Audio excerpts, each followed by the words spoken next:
கண்டிப்பா அண்ணாமலை புது கட்சி ஆரம்பிக்க மாட்டாரு. பாஜகவை எதிர்த்து அவர் அரசியல் செய்யக்கூடிய அளவுக்கு அவருக்கு அவ்வளோ பெரிய செல்வாக்கோ, பணபலமோ, அதிகார பலமோ இருக்காது.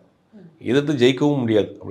ஒரு ஒன்றிய அரசை எதிர்த்து அவர் அரசியல் கட்சி ஆரம்பிச்சலாம் கொண்டு போக முடியாது. அதில் அவர் உடனே ஈஸியாக அதை சால்வ் பண்ணிடுவாங்க, அதை முடிச்சிடுவாங்க. அதனால தனிக்கட்சி அண்ணாமலை ஆரம்பிக்கிறதெல்லாம் அண்ணாமலைக்கு தெரியும். நம்ம செல்லுபடி ஆகாதுன்னு. ரெண்டாவது, அண்ணாமலையினுடைய ஆதரவாளர்கள் நயினார் நாகேந்திரனுக்கு ஒத்துழைப்பு கொடுக்கவில்லைங்கிறது உண்மை, 100% உண்மை.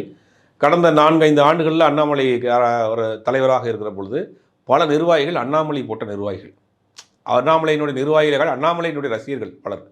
அப்படிங்கும்போது அந்த ஆட்கள் உள்ளே இருக்கிறாங்க. அவர்கள் நயினார் நாகேந்திரனை ஒரு தலைவராகவே மதிக்கிறது. அதனால தான் ஃபோன் பண்ணால் வணக்கம் கூட சொல்ல மாட்டேங்கிறாங்கன்னு அவர் தன்னுடைய மனக்குமுறில் கொட்டியிருக்கிறார். நயினார் நாகேந்திரன் பாஜக தலைவர் பேசுகிறேன்னா வணக்கம் கூட சொல்ல மாட்டேங்களா, சொல்லுங்கன்றாங்க அப்படின்னு அவரே தன் வேதனையை பொது வெளியில் பேசக்கூடிய அளவுக்கு இன்றைக்கி வந்திருக்கு. அப்படின்னா முழுக்க முழுக்க அண்ணாமலையினுடைய ஆட்கள் நயினார் நாகேந்திரனை ரசிக்கவில்லைங்கிறதான் உண்மை.